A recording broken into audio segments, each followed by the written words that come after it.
دلچسپ اور معلوماتی سیریز تاریخی فیصلے ہسٹورک ڈیسیجن میں آپ سب کو ویلکم۔ ناظرین، پرانی عدالتی معاملات میں ایک ٹرم یوز ہوتی تھی جسے ضمانت کہتے ہیں۔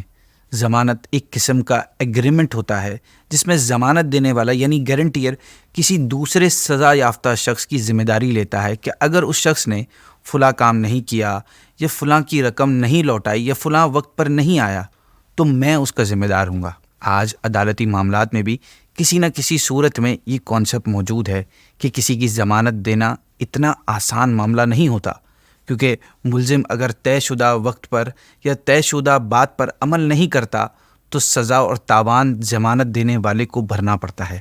اس وجہ سے کسی کی ضمانت دینے کا فیصلہ کرنے سے پہلے انسان ہزار بار سوچتا ہے۔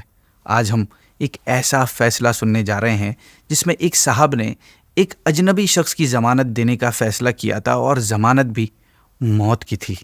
یہ بات ہے امیر المؤمنین حضرت عمر بن خطاب رضی اللہ تعالیٰ عنہ کے دور خلافت کی۔ ایک دن آپ اپنی مجلس میں موجود تھے کہ اتنے میں دو نوجوان ایک دیہاتی آدمی کو پکڑے ہوئے آپ کے پاس لے آئے اور آپ کے سامنے اسے کھڑا کر دیا۔ آپ رضی اللہ تعالیٰ عنہ نے اس نوجوان سے پوچھا کہ کیا بات ہے، اسے کیوں اس طرح پکڑ کر لائے ہو؟ نوجوانوں نے عرض کی، اے امیر المؤمنین، اس نے ہمارے والد کا ناحق قتل کیا ہے۔ جب اس دیہاتی نے اس الزام کا رد نہیں کیا، اسے جھٹلایا نہیں، تو آپ سمجھ گئے کہ یہ واقعی مجرم ہے۔ تبھی الزام سن کر خاموش کھڑا ہے۔ چنانچہ آپ نے پھر اس دیہاتی سے پوچھا کہ تو نے اس کے باپ کو کس طرح قتل کیا، کیوں قتل کیا؟ دیہاتی نے جواب دیا کہ ان نوجوانوں کا باپ اپنا اونٹ لے کر بغیر اجازت میری زمین میں داخل ہو گیا تھا۔ میں نے اسے واقعی داخل ہونے سے منع کیا تھا، لیکن اس نے میری بات ماننے سے انکار کر دیا۔ چنانچہ مجھے غصہ آیا، میں نے غصے میں آ کر اسے پتھر دے مارا۔ پتھر اس کے سر پر لگا اور وہ وہیں ڈھیر ہو گیا۔ آپ رضی اللہ عنہ نے اس دیہاتی کی گفتگو سنی اور فرمایا، قصاص یعنی خون کا بدلہ خون۔ کوئی لمبا کیس نہیں چلا، کوئی تاریخ نہیں ملی، مجرم تھا، مقتول کے لواحقین تھے، مجرم نے اقرار جرم کر لیا تھا، سزا سنا دی گئی۔ کیس میں کسی قسم کی کوئی مشکل یا ڈیٹیل نہیں تھی۔ آپ رضی اللہ عنہ نے اس دیہاتی کے خاندان کے بارے میں نہیں پوچھا کہ وہ کس قبیلے کا ہے، کہیں اس کا تعلق کسی مضبوط اور طاقتور خاندان سے تو نہیں، کیونکہ آپ حضرت عمر تھے۔ اللہ کے سوا کسی کا خوف نہیں تھا آپ کو حق اور انصاف کرنے سے کون روک سکتا تھا؟ چنانچہ آپ نے اس کی موت کا فیصلہ سنا دیا۔ دیہاتی نے جب اپنی موت کا فیصلہ سنا تو اس نے آپ کی بارگاہ میں عرض کی کہ اے امیر المؤمنین، اللہ کے بعد میرے سوا میرے بال بچوں کی دیکھ بھال کرنے والا کوئی نہیں ہے، لہٰذا میں آپ کو اس کی ذات کا واسطہ دے کر گزارش کرتا ہوں کہ جس کے سبب آسمان و زمین قائم ہے، کہ آپ مجھے صرف ایک رات کے لیے چھوڑ دیں تاکہ میں گاؤں جا کر اپنی بیوی اور بچوں سے ملاقات کر لوں اور انہیں اس بات سے آگاہ کر دوں کہ عن قریب میں قتل کر دیا جاؤں گا۔ اللہ کی قسم، انہیں اس بات سے آگاہ کر کے میں آپ کی خدمت میں دوبارہ واپس آ جاؤں گا۔ آپ نے اس سے فرمایا، تو گاؤں جانے کے بعد مرنے کے لیے میرے پاس واپس لوٹ کر آئے گا، اس کی ضمانت کون دے گا؟ آپ کی بات سن کر کراؤڈ بالکل خاموش ہو گیا۔ ناظرین، کیونکہ وہاں موجود لوگوں میں کوئی بھی اس دیہاتی کا نام تک نہیں جانتا تھا، نہ ہی کوئی اس کے گھر یا خاندان کے بارے میں کسی کو پتا تھا۔ پھر ایسی صورت میں بھلا کون اس کی واپسی کی ضمانت دے سکتا تھا؟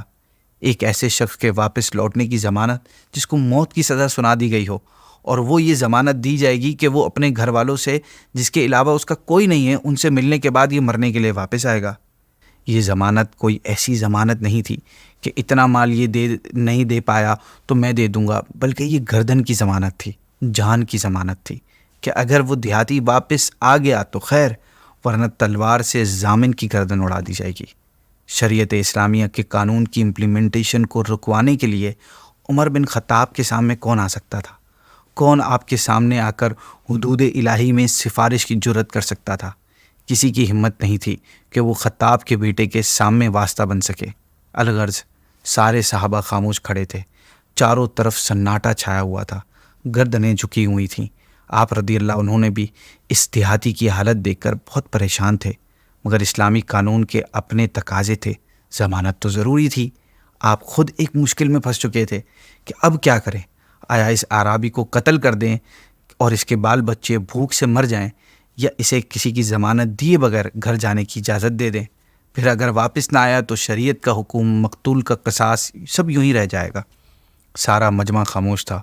عمر فاروق رضی اللہ عنہ نے تھوڑی دیر اپنا سر جھکائے رکھا اور پھر مقتول کے دونوں نوجوان بیٹوں سے فرمایا، کیا تم دونوں اس قاتل اعرابی کا جرم معاف کر سکتے ہو؟ نوجوانوں نے عرض کی، نہیں اے امیر المؤمنین، اپنے باپ کے قاتل کو کیفر کردار تک پہنچائے بغیر ہم نہیں چھوڑ سکتے۔ ان کا جواب سننے کے بعد آپ خود مجمع کو مخاطب کر کے فرمایا، اے لوگو، کون مجھے اس اعرابی کی ضمانت دے سکتا ہے؟ ناظرین سب خاموش تھے۔ اعرابی پریشان تھا، رحم کا طلبگار تھا، ادھر ادھر دیکھ رہا تھا کہ کوئی اس کی حالت پر رحم کھائے، کوئی اس کی ضمانت دے دے۔ اس اعرابی کی پریشانی دیکھ کر، اس کے حال پر رحم کھاتے ہوئے ایک شخص نے اس اعرابی کی ضمانت دینے کا فیصلہ کیا۔ اچانک مجمع میں ایک بلند آواز آئی، اے امیر المؤمنین، میں اس اعرابی کی ضمانت دیتا ہوں کہ یہ واپس لوٹ کر آئے گا۔ ایک موت کی سزا سنائے گئے اجنبی شخص کی ضمانت دینے کا فیصلہ کس نے کیا تھا؟